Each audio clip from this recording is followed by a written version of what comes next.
And then when they're chasing him through the city, they're like running through the city, It's like being chased. hearts on fire. Yeah. Yeah. It's like running on some boats. We knocked this guy over, but we're still running on the boats. I finally watched. I finally watched. I Finally watched. I finally watched. I finally watched. Hey, everybody. Welcome to another episode of I Finally Watched. This is David. And this is Alon. And I finally watched, but not really, Bloodsport. So, in our continuing efforts to skirt the rules of the podcast that we made, when you and I became friends, we started watching movies together, and this was 2017, right? So like a couple years Yep. before we started the podcast. I showed you the movie Bloodsport, and you showed me, along with Taylor wanting me to see, and my wife, the movie Everybody Wants Some.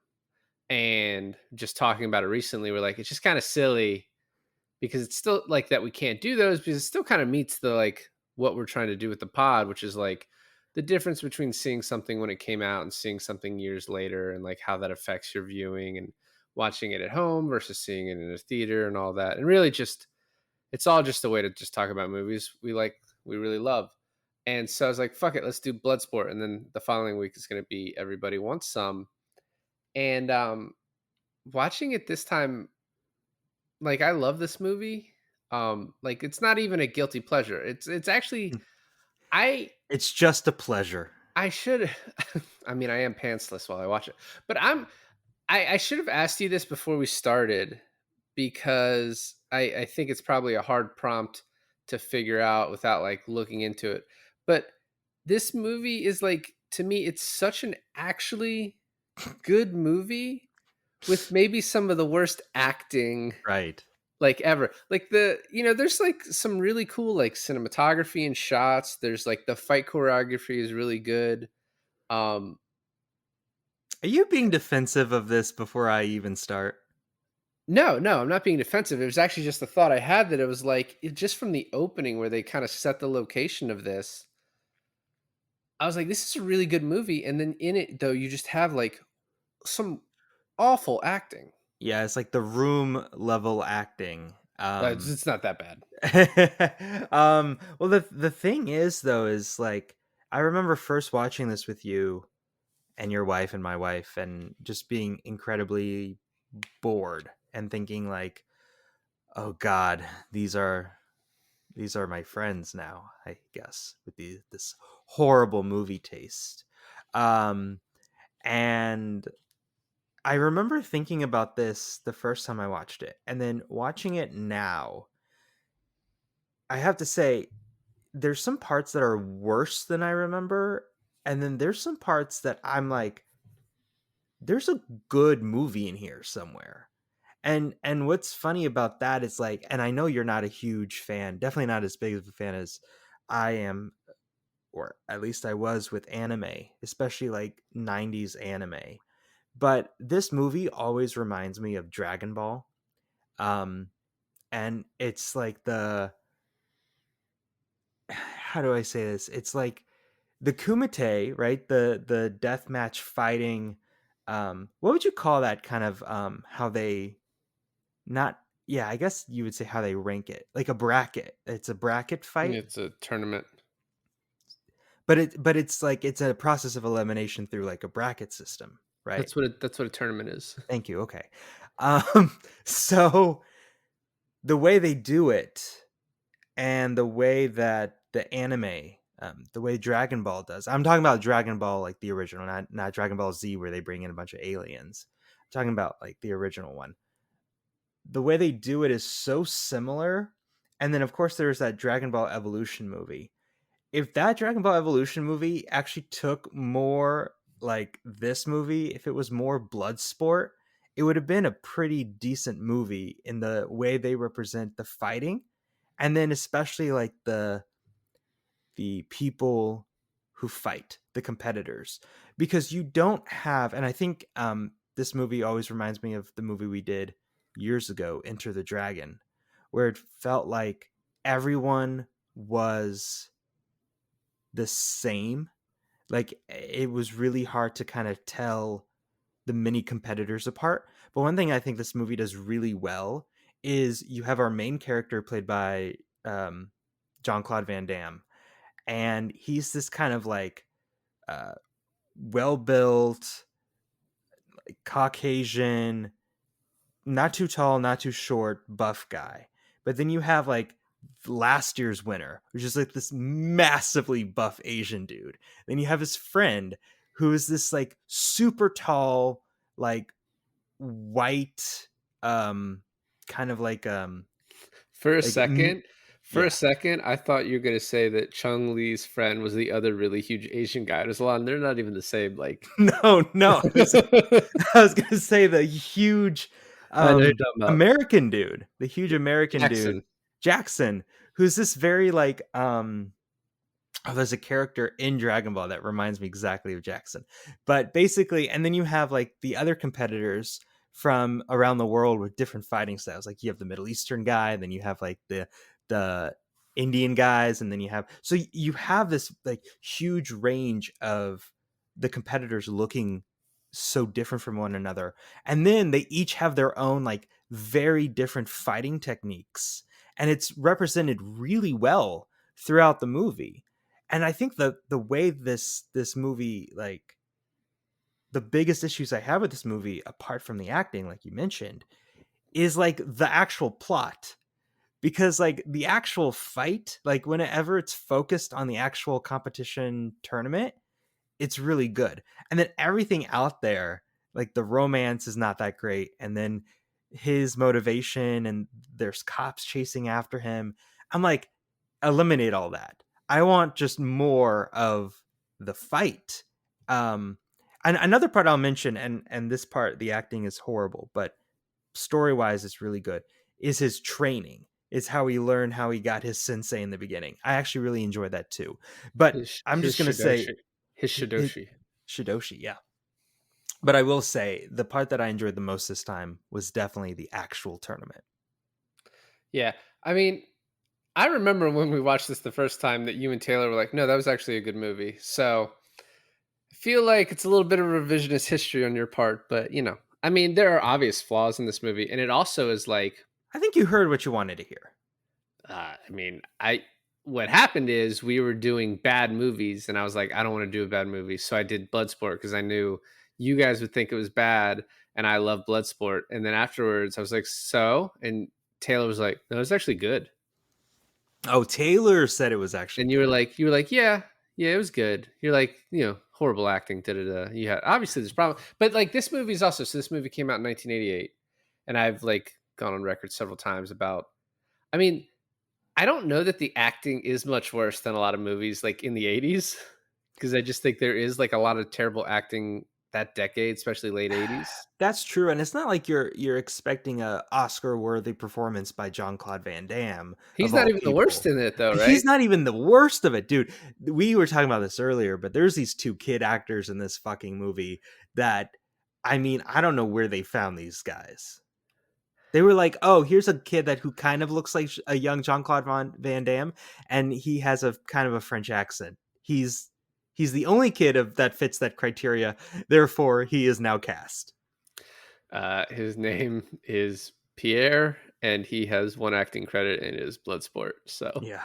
I don't think things took off for him after this. But honestly, like even if people were like for the rest of my life were like I'm a shitty actor, I'd be like, well, I was in Bloodsport though, So, um, it, I guess we can just kind of can get into it. I talked about how like the movie opens up with this like really cool cinematography, just sort of like you don't even realize it, but it's setting the place of the tournament, right? Like in the walled city, Oh kind yeah. of going through, and then you see the guy standing at the door. And what I realized is like this was actually one of the few films ever filmed in like the walled city, like it's a real place, and they were able to film in there to get part of this movie. I would imagine mostly like the hallway shots when he's walking to the Kumate. Um, Yeah. And like you're talking specifically when from their hotel they're being escorted and it's like they're passing the yakuza and like that part about it. Like Yeah, I like get. when they're walking through the alleyways and stuff. Well, I think Yakuza is Japanese. I don't know what these guys would be. I'm pretty sure they said yakuza.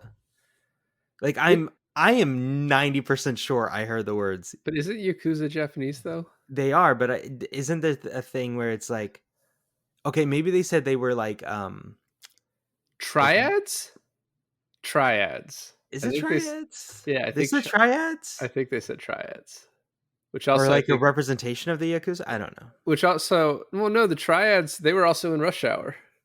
So triads is legit. Okay. Oh yeah, So if it's in Rush Hour, it's definitely legit. yeah, well, I mean, 2 movies, right? So yeah, maybe we gotta bone up on our triad knowledge. But I also like I love the beginning of this when you have the montage of all the fighters. And I think this is something I realized, but like when it's actually written down, it's kind of funny that there are 4 fighters that talk in this movie, and Chung Lee says 3, maybe 4 sentences. I assumed he either could not speak English, and so they had to dub him over, but it looked bad, so they were just like, let's try to give him as least lines as possible. Or he is also a horrible actor. Well, yeah, he was also in Enter the Dragon, right? Remember? Oh, yeah, that's right. That's right. He has the biggest like as a kid I was like that chest doesn't even make sense on him. No, it doesn't. Like it just like it's the most massive thing I've ever, obviously there's bodybuilders, but like that thing it's just There's this kind of this meme of like Captain America. I don't know if you've ever seen it. It's like the impossible male body standards, and it's like this drawing of Captain America. He has this like chest as big as a Volkswagen, and then the rest of his body is so out of proportion. right. Um, that's Chung Li. That's like the real life version of that Captain America drawing. For sure. For sure. And then we get to maybe Miley's, favorite part of the movie. Well, I actually like when he escapes the military. And you said like you were like, oh, that part doesn't really make any sense. But um, let, let's get into a little bit of this now. So this movie, when it came out, and it says that at the end, is based on a true story. Um, Yes. that reporters have subsequently dug into and found like no evidence to corroborate. The real life Frank Dukes is the only person who's ever like publicly spoken about the Kumate. Um, and he also spoke, I think he might have a memoir where he kind of talked about his military career and that he did missions for the CIA, Right. just basically making him this like Jason Bourne figure that like we send to go do work in like the rest of the world. Um, and so knowing that kind of background of what he told the producers when this movie was made, um, he's gonna go do the Kumite. His commander gets kind of wind of that and is like, "Hey, come in and speak to me." And so he sends a guy to go get Jean-Claude Van Damme. Van Damme is like, "All right, well, I need to shower first." And the guy's like, "All right, well, I have to stay with you." And he's like, "Sure, okay." And then he escapes. And then for some reason they have like ADR dub over his commander because apparently his commander, who looks just fucking white, like couldn't speak English or like I don't know what that was. It was so hard to determine who was dubbed and then what was the recording sound process of that era. I was just like, is this guy being dubbed by someone else, or is he being dubbed by his own voice and this is just the way they had to get sound?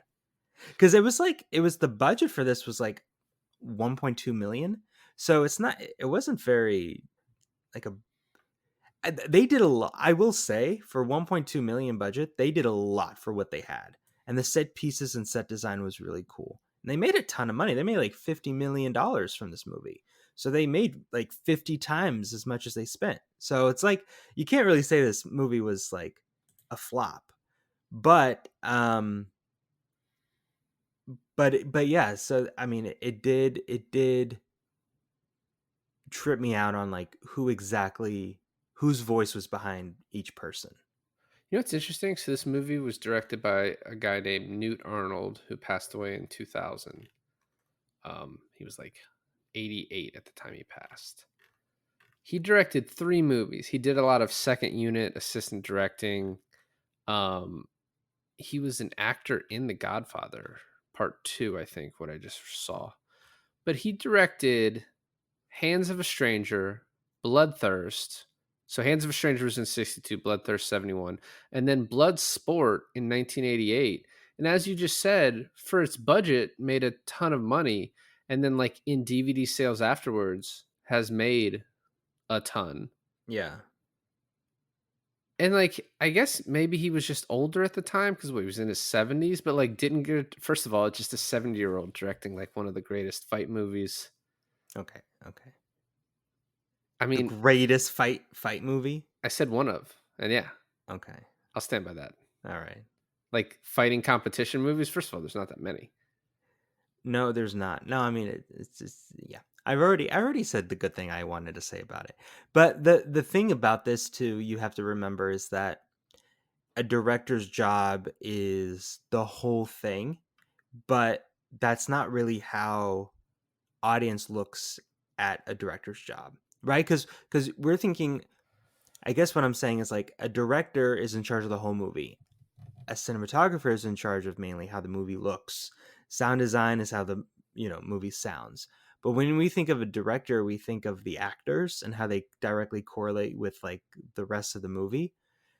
If the acting wasn't good in this movie and maybe not good in his other movies, maybe it was just like maybe his representation of being a director wasn't all that good in that industry at the time. I don't know. He used a lot of random words together at the end of that, but if you make, it's kind of like if you're the coach of a team that wins a championship. You know what I mean? Like if you keep winning, you get to keep doing it. If you make 45 million off a $1 million budget, you usually keep getting to cook after that. So You you that's you kind of my could point. you could also say that maybe he suffered from because of a lot of the claims of the real Frank Dukes made were disputed after the release of this film, right? And so you could make the point where like if he found this story and he found Frank Dukes to make this movie with him, then his reputation could have been tarnished because of how fake and not based on real life it is. Yeah, maybe. There could have been Um, factors. I guess. Yeah, just to me, it doesn't make any. That story came out, I think, later on, but either way. We next get to kind of, I was, the, the worst acting in the movie is when he goes to his sensei's house and we get the flashback, and there's like this awkward hug with his wife who like Mrs. Tanaka like barely talks and just smiles a lot. Um, and then we get Jean-Claude Van Damme staring off at this katana sword, and we get the flashback. And I always was like, this kid walks in wearing a New York Giants jersey and a San Francisco Giants hat. Uh-huh. And the San Francisco Giants in the 50s were, I think they also played in New York, right? So it's not that it doesn't make sense. You just think that someone thought, okay, Giants, Giants Giants. is Giants, and we'll just buy everything that has the word Giants I mean, on it. maybe the real Frank was like, no, dude, these were my fucking teams, and I followed the San Francisco Giants when they left, and like, maybe, but I just like every time I see it, I was like, what was the thought process of this? Of just having, I mean, maybe because the kid's a fucking loser, you're like, let's just like really go into it that this is what he bought. I do want to mention at this point, since we all know Jean-Claude Van Damme is a Belgium actor, and he has a French, Belgian accent. This movie does its absolute hardest in convincing us that he's an all-American boy. Yeah, except for the kid they got to play him sounds like he's got like he's European trying to do like an American thing. But he even has like the French accent, right? Even if he's like Canadian French or wherever they found him, he has this like it's like this. It's like the kid who plays him is like but they didn't even give you like an immigrant story of his backstory. It's not like, oh, he was born in like the character was born in Belgium, but then he moved to the US. So that's why he has this accent. And then Jean-Claude Van Damme still has an accent, but he's older and I guess you assume he's lived in America his whole life. So he has a little bit less of an accent, but they never really give you that much of a backstory. Well, one, I don't know Frank Dukes if he's European and moved over here. I didn't read the memoir, but I think also you have to work with what you got, which is a guy who kind of sounds like he's got a Belgium French accent.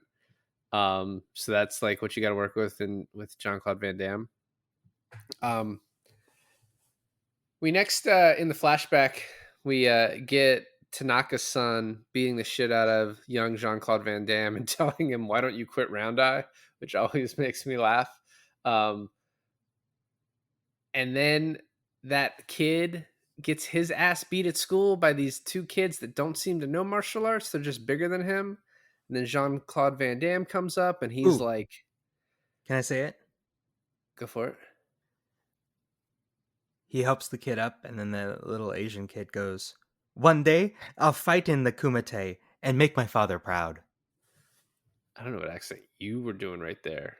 I don't. It was so bad as to not be offensive because it sounded nothing like what. I wasn't trying to sound like him. I was trying to like say it in like the most stale way as possible. One day. Yeah. I don't know. Yeah, it wasn't great. And then it fast forwards and to make Van Damme in the present day to make him look younger, like in his 20s, they like made his hair like all big and like I Yeah. don't know what they were going for with that. Um, and he's like, "You still have to train me." And then we get this backstory of Tanaka where he's like, "My first family died in Hiroshima in the blast, and so I moved because the war, and then I wanted to train my son for the Kumite because he had won it." And he's like, "Now my son's dead," and like, "You're not a Tanaka." And then he's like, "Please teach me," and he decides to. That's basically it. Yeah, the acting isn't great in the next part, but I love the training montage and like the blind serving tea and the getting his legs pulled apart on the rack, like all of that. I love that. I mean, that was just to showcase Jean-Claude Van Damme's like most famous move, which is the split. Well, and if that wasn't to showcase it, he does it 7 more times. So My favorite character in this entire thing is Jackson, because he is such a hype man for Jean-Claude Van Damme. He's just like, he's just like, "Whoa, that's great! Oh my god, that's amazing!" he was in Grind. We did Grind. He was in Grind? Yeah, he's the dude who's guarding the van with the scars all over his Oh face. my god, yes. I brought that up when we did it. Yeah, My favorite character is Janice, the reporter, for obvious reasons. So, because she's smoking. But also that storyline doesn't make a bit of sense either. what newspaper is she working for? And then she sleeps with him, and then he's like, "I really can't help you with this," and she's like, "I understand." So then he goes to the Kumite, and then she's just there with like a date already, and he's also like Frank Dukes' biggest fan, but like I guess he doesn't know he's dating his lover, his girlfriend. It's not dating. I mean, he's just a hot woman's like, "Hey, take me to this," and he's like, "Maybe I'll get lucky after this," and she's like using her feminine charms. Now, it does make it seem like she kind of will hoe herself out for her job, which is Because not. because Which is not great. immediately when he sees her there and he looks surprised and she sees that he looks surprised, she goes, "Was that the first time I've gone undercover for a story?" Yeah, but also the movie kind of implies that Jean-Claude Van Damme just gave her it so good that like she doesn't even care. You know what I mean? That she was just like, "I got what I wanted out of this. Like you not getting me in doesn't matter." Like she wanted to fuck him, basically is what I'm saying here. No, but I I think like her being like, okay, after they sleep together, he's like, I really can't help you with the whole kumite thing.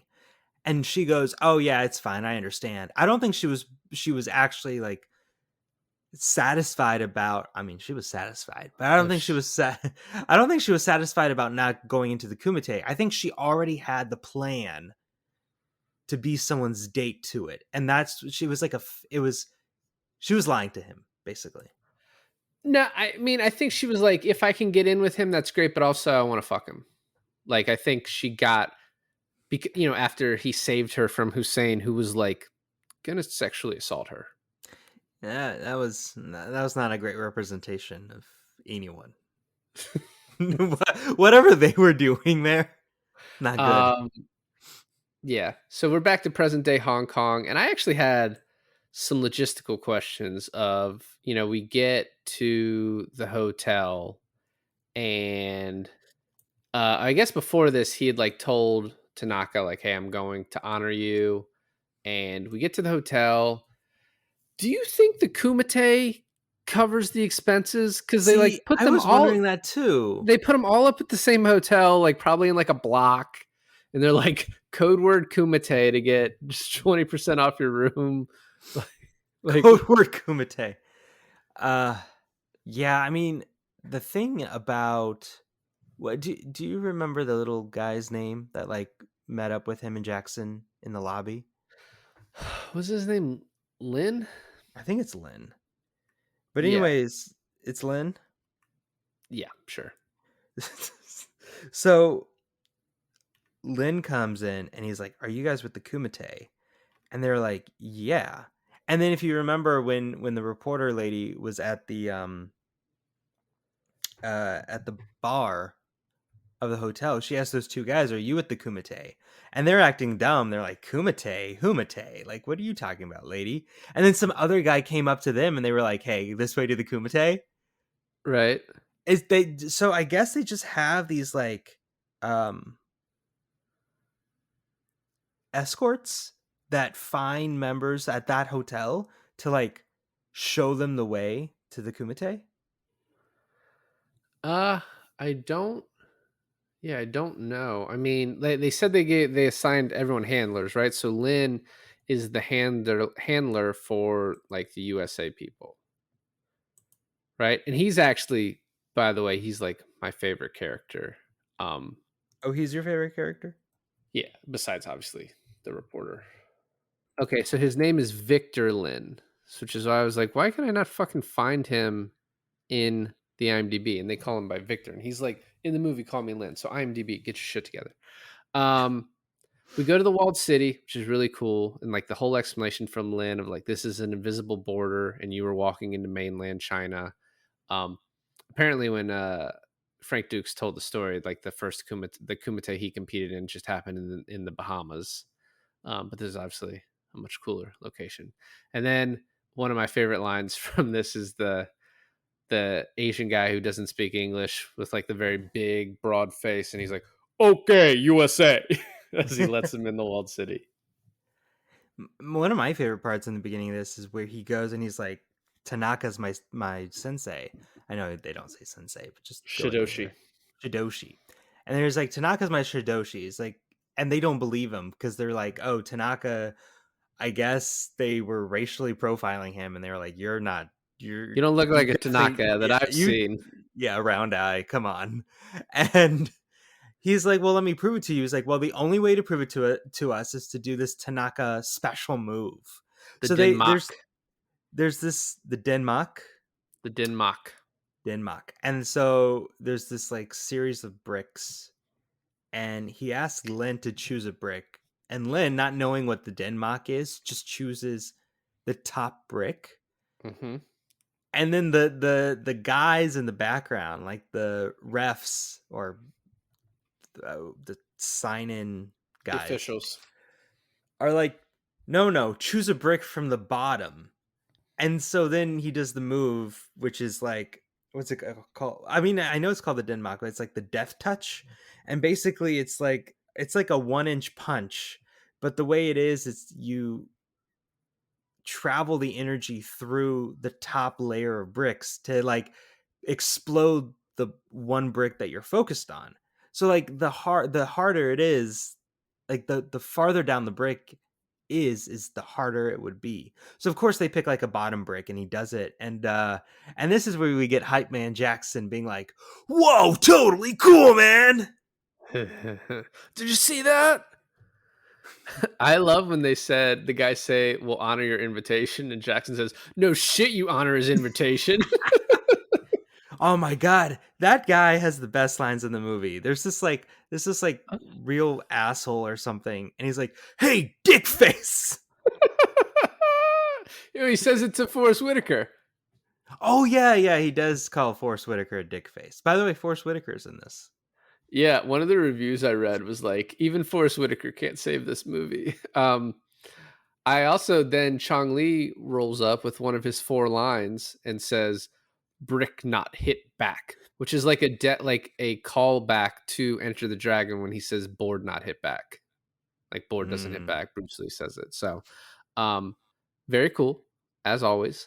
But the Din Mac also seems to be like kind of along the same lines as like the death punch from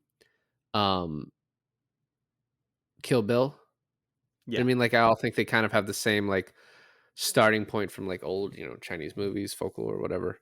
And then we have the military police goes to Inspector Chen. We've already seen them a couple times, but I didn't think it was that important. But like they're like, "Hey, we're looking for this guy," and he's like, "I'll help if I can." And like, "Hey, this guy's fighting in the Kumite," and like I never really thought about why Chen kind of like freezes up a little, but it's because he's like, "That's like outside of my fucking jurisdiction, guys. Like I can't fuck with the Kumite."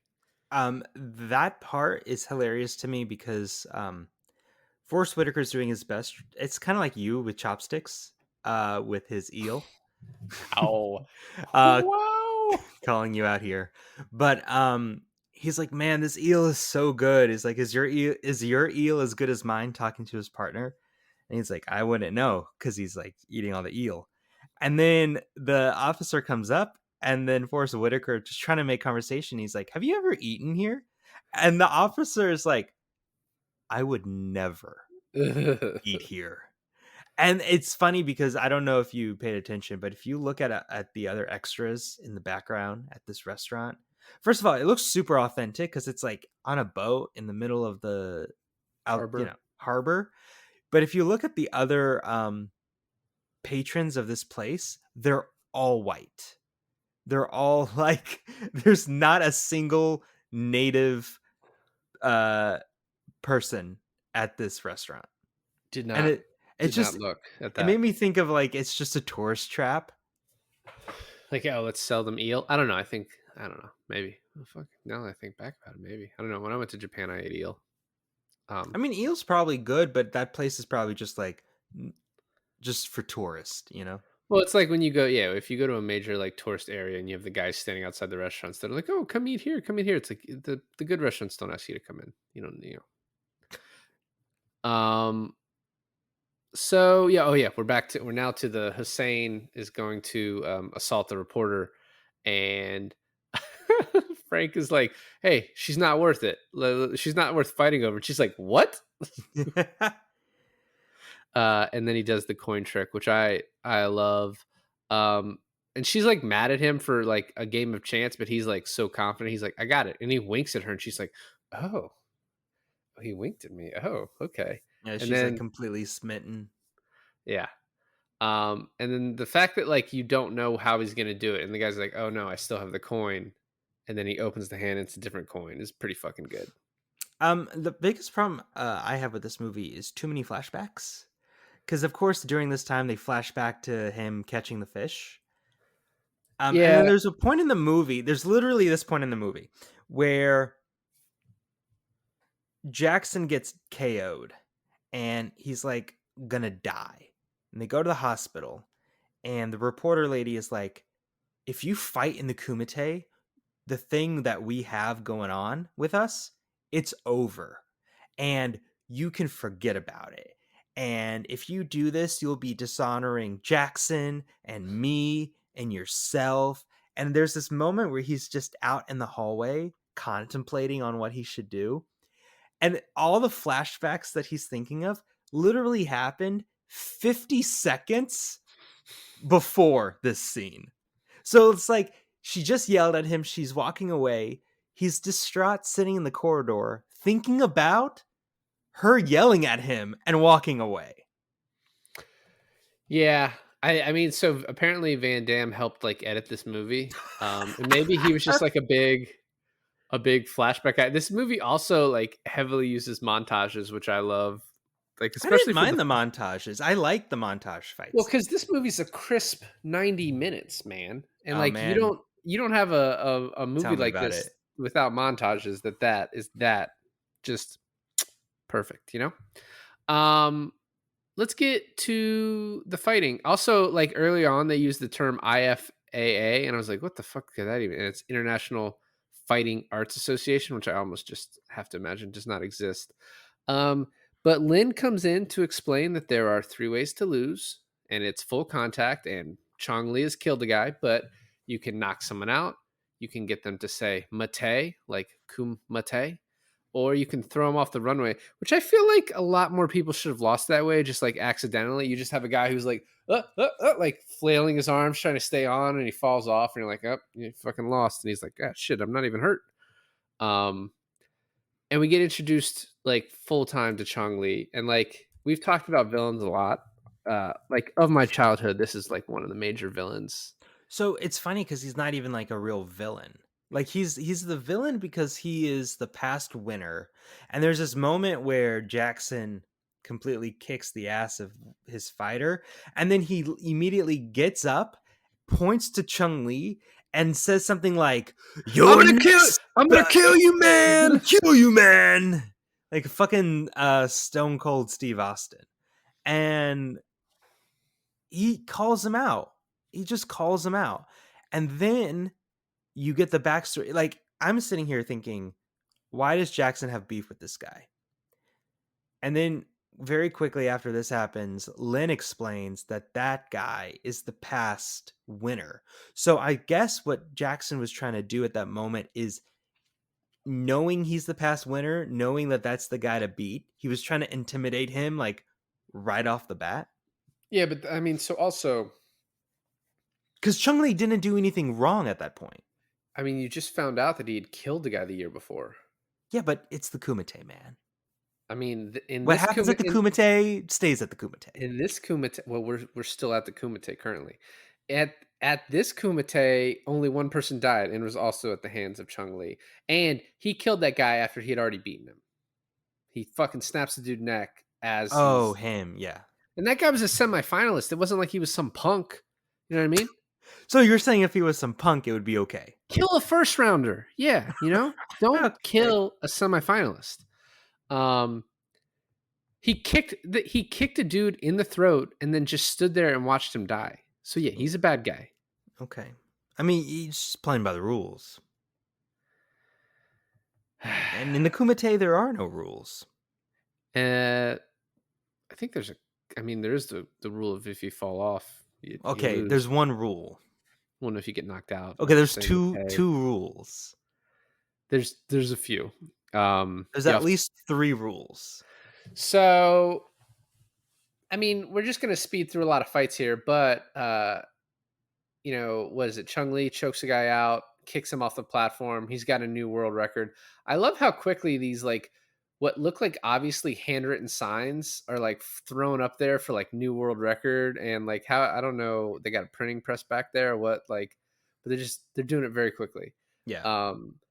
And then we get Frank, and he is immediately fighting Hussein, which I just think is like beautiful script writing here. You know what I mean? And then Hussein tries to cheat because Frank knocks him out in like a ridiculous amount of time, to the point where he's not even knocked out. He's just scared. And then as soon as Frank goes to like claim victory, see, this is why there's no rules in Kumite.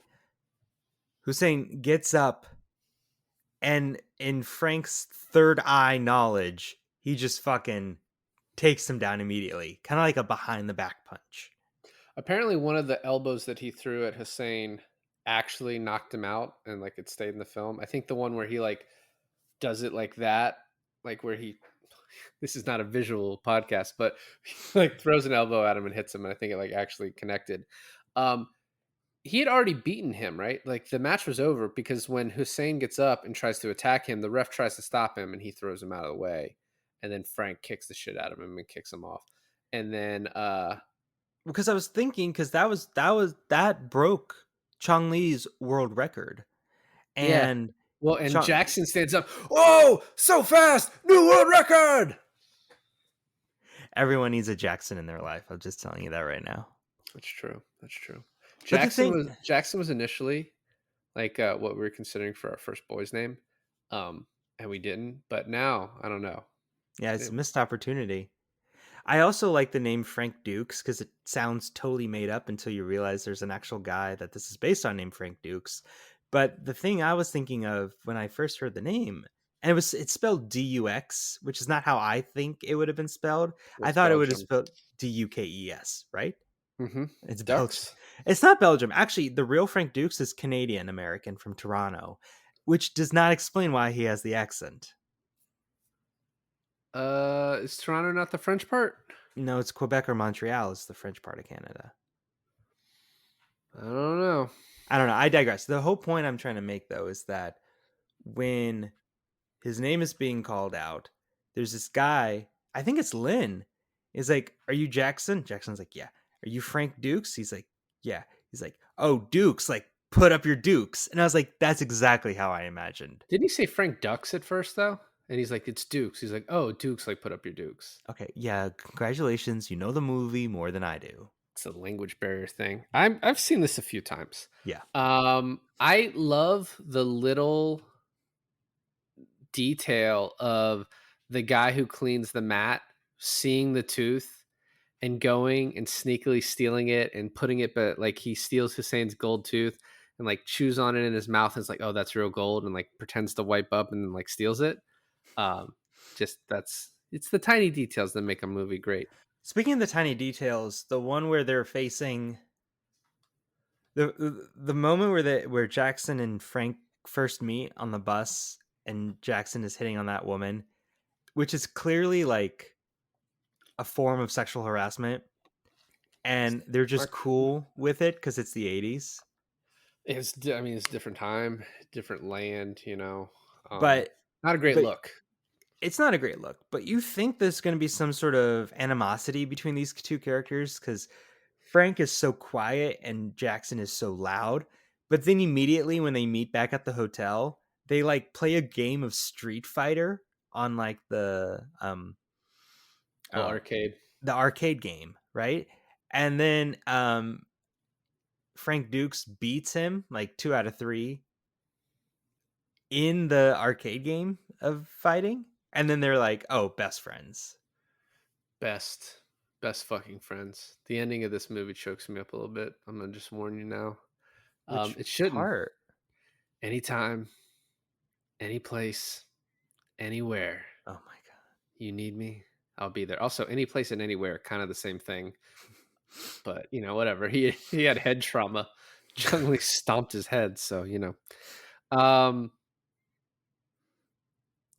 There's also like, I don't know any other way to say this. So there's a lot of memorable fighters. There's a black guy who fights. It's like a monkey style. Like he's Oh yeah. He's like a very small dude, and he's facing this like makes huge. well, no, that's later on, but he makes the noises of and the mannerisms of like a monkey, and that's his fighting style. I don't think you can have that in a movie today. And then there's just fucking huge. What I think Chinese guy. Like I don't remember exactly where he's from. He's Asian. I don't Just think they mention it. fucking ginormous. That dude. I love the fight between him and Frank that we'll get to. It's like they wanted a sumo wrestler without actually just saying we want a sumo wrestler. I think one thing, and I mentioned this earlier, is the biggest thing about this movie is the tournament. The way they represent all these different fighting techniques within this one movie, I think is really great because you have like the ninjutsu. Is it no? I'm thinking of Naruto. What am I thinking of? Are you trying to say jujitsu? Because I don't think that was involved in this. Um, Listen, there's like taekwondo and there's some karate. There's the monkey style that No, we talked about. it is ninjutsu. Ninjutsu. Not Okay. jutsu. Jitsu. So that's the fighting style that the real Frank Dukes was actually a pro at, was the ninjutsu. And so that's represented in this movie by Frank Dukes. Whatever fighting style, I mean, that Jackson has is some sort of martial arts, because it's not like, well, it's not like boxing. No, it's just nothing. It's just like fucking. It's He's a just pure brawler. brute Yeah, strength. dude. Yeah, like first of all, he uses this like fucking just like hammer fist to knock out the one guy. The guy hit him and Chong Li are similar in that when they get hit, they get angry, and that's when they're at their best. And so the one dude like makes him bleed, so he just fucking bam hammer fists him into the head and knocks him out. Um, we haven't even talked about the great Kumate song during this fight montage that we're just talking about right now. There's actually a lot of original songs in this movie that Great ones. pretty bangers. Yeah. I mean, the next scene is when the cops find him at the hotel and then he leads them on this fucking like you could have had like yakety sax playing as they're Well, chasing him around like the one "No, thing no, I'll no, no, say no, no." the one thing that I'll say about the songs, and they're good songs, but they're so on the nose. So it's like when they're fighting the Kumite, the song is like, it's basically like Pokemon theme song. It's like, I wanna be the very best, the Kumite fighter. And then you have this like chant of like Kumite, Kumite, Kumite, Kumite. And then when they're chasing him through the city, they're like running through the city, It's like being chased. hearts on fire. Yeah. Yeah. It's like running on some boats. We knocked this guy over, but we're still running on the boats. What about Forrest Whitaker's acting and falling in the water? Just top notch. Whoa. Oh no! How many times did they film it to get that as the take that they're like, I guess we're stuck with this? Yeah. And then we get to the date night, and it leads to the date morning, and we get to see pretty nice Jean-Claude butt, Van Damme's ass. pretty nice ass. You know, I don't think you can ask for much more than that. And then, as you said, she shows up at the Kumite the next day.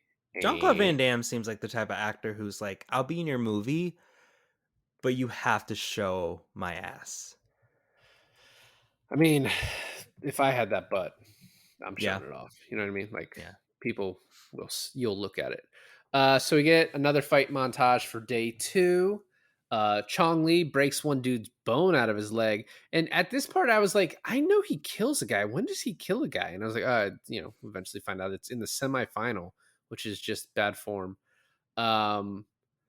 We then get Frank versus. I think this is like the first. Is this the first time we've seen this black guy who like doesn't speak and does like the fucking claws and like the throat slash, and then Frank immediately like kicks him in the face and then kicks him off the thing, and I was like, that seemed like that took 6 seconds. Like, how is that not the new world record? Because that was so fast. Well, actually, I wanted to mention that too. Was like when he was fighting Hussein, and it was the world record that he broke. Did they count the first part of that fight where technically he won as the timed, or did they count the whole thing where he gets back up and then he knocks him out again? I don't know. These are the good questions to ask. I didn't time it. I think the fight was over. That fight is comical in that like he looks over Hussein and is like threatens him, and Hussein just pretends to pass out. Right. Which also kind of shows Hussein's a little bit of a bitch. I think we already knew that though. The giant Asian guy, he breaks the black guy's back, picks him up, and just breaks. I mean, that guy's probably dead or severely injured. Like he might have died. Yeah. Also, but what are you trying to get out of that fight? Like, I know size doesn't necessarily mean everything. Size doesn't matter the most, but when you're trying to like, all he was doing at that point was jumping on the guy, right?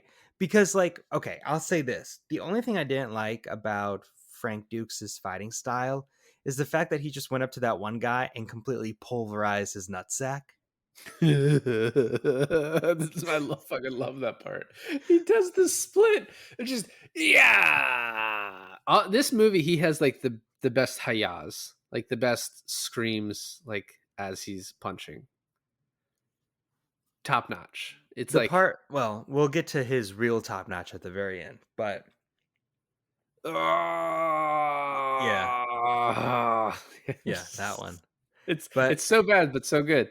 And but then we get what I'm saying is that it's kind of a cheap shot. I know there are no rules in KUMATE for those, except for those 3 rules that we already talked about. But like nut shots, I mean, come on. But also, what I'm saying is that that little guy didn't take any nut shots, and I feel like if you're small enough to run under someone's legs without them catching you, like 2 or 3 times, your fighting style should probably involve a couple nut shots.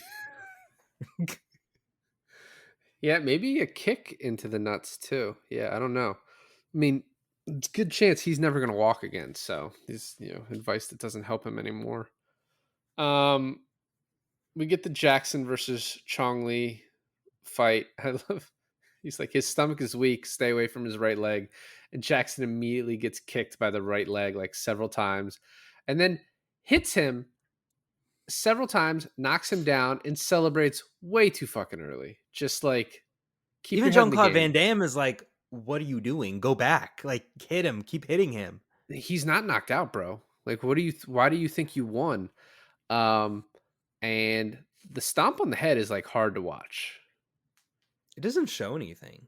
It's like, I know, but just You see it from Frank's perspective, and there's like the crowd in the way. apparently that is shot the same way that like Bruce Lee wasn't Enter the Dragon, that fight. So, which is interesting. And then Frank goes to the hospital, and we already talked about the reporter, kind of giving him an ultimatum. And he's like, "Why did you become a reporter? And then you the want to be third song. And you want to be the best that you can be, right? Well, I'm just trying to be the best that I can be." It's like, you don't understand what it means to fight in the Kumite. And then you're like, the song kicks in. It's like, when you're down on your luck and your lady reporter left you in the dust, you fight for the Kumite. You're doing like commercial jingles, is what you're doing. Like, You cannot lie. There are times that the songs sound a little jingle-ish. have you met the '80s? It's what this was. The scene where he's like, so Lynn tells him, "Hey, you can be the first Westerner to ever win this. You don't have to care about Frank, or you don't have to care about Jackson or her. This is about you." And so then he goes to think on the bus, and he sees Chung Li in the reflection and turns, he's like, "Oh," and it's not Chung Li. No one's even there. And then he goes to do his stretches on a fucking temple, like way above Hong Kong, because like that'll really help. And then he's just like, "All right, my head has It's been clear. cleared." I am ready to fight in the Kumite. Except the reporter has gone to the cops, and they're going to stop you. And he like knocks out one cop, knocks out another. Then fucking Forrest Whitaker. Grabs the garbage can lid. Yeah, but Forrest Whitaker's going to, I don't know. He grabs the garbage can lid. In the shock of that, Forrest Whitaker shoots the thing. And it pops out and then hits the 2 guards. And then Inspector Chen is going to pull a real fucking gun on him. And the military police like, no, please don't do that. What doesn't make sense? First of all, they pull out both of their tasers and they go, "How would you like to be shot with 50,000 volts?" So let me ask you this, David. Is it that each taser gun is 25,000 volts, or each gun is 50,000 volts? I don't know. Yeah, I don't know.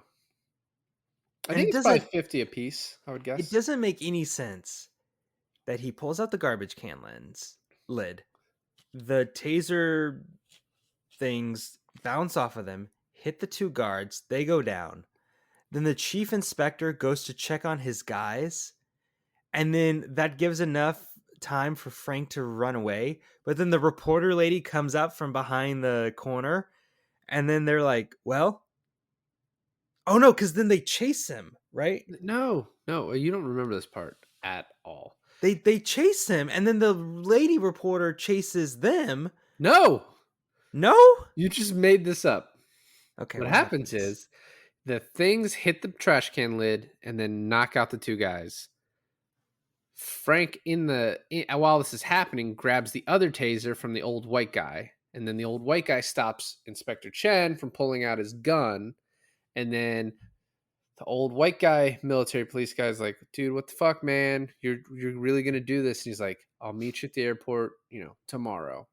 And they're just like, "Fuck, I guess we're gonna just let's go watch the Kumite now." Because like, I wrote this down earlier and didn't get to ask it. Like, I don't know how you get to go see the Kumite. Like, how do you get tickets? It seems like You it's kind of buy exclusive. tickets. You buy Sub tickets like at StubHub. ticketmaster.com/kumite. Would you go to a Kumite if invited? Knowing that people die, like one person a year dies, you were going to watch a death probably.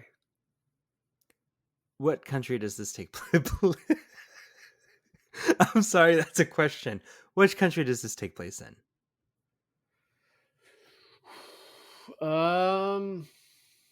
If it's any Let's other country besides Thailand this oh, year. This year's yes, Thailand. 100%. Oh, you answered that very quickly for weird reasons. So we're in the semifinals. I would watch it if you said any other country besides the United States, then I would go and watch it. Because I feel like Free vacation. free vacation. And I feel like there's stricter rules. Like you could you could go to like a boxing match or an MMA match. Hell, you could go to a soccer match and someone could fucking die. Right? So that's not like a huge factor for me. But I feel like if someone's going to die in Thailand, then it will be quickly covered up and we can like move on to the next match. But if someone's going to die in the US, I just feel like the whole thing's just going to kind of come to a halt. You'll be a witness, right? It's too then much. The triads are after you. Yeah. So we got semifinals, Frankus versus Paco. Frank falls for a very obvious trick. One of my favorite moments in this movie is them trading kicks, and the Frank like, "Come on!" and gives him like the head nod, "Come on!" like kick me, and then just like kicks him a bunch of times and knocks him out. It's so fucking good. And then Chong Li kills a dude. Yeah. Yeah. And then Just tries to get the his neck. Tries to get the ref to raise his hand. The ref's like, "Fuck off, bro! Like I'm not raising your hand." Yeah, it's pretty rough. Pretty rough. As he's celebrating and he's like, "Why are you guys so sad? I just killed this guy." And then he goes over to Frank and says, "You are next." Then it's the Frank and Chong Li fight. Which is a good one. It's a And very good one. everyone's there. The reporter lady's watching, the military police are watching. Just imagine tickets for this one are mighty expensive, you know? Yes, but also like the venue is quite small. Yeah, it's probably like an invite only thing. We skipped over the dude that like brought her as the date for the second day. Is like, they're about to say Frank is late, and so he's like gonna forfeit, and the guy's like, "Late, no late," and stuffs money in, and then Frank shows up and he just pulls it all back. And then the guy, I guess the guy is some sort of what word am I looking for? Not sponsor, but Bookie? Yeah, I guess he's a patron of the arts. No, he's a bookie. Well, I mean, he's probably both. It's probably how he got into it, really into the fighting, and then was like, I can make some money off of this.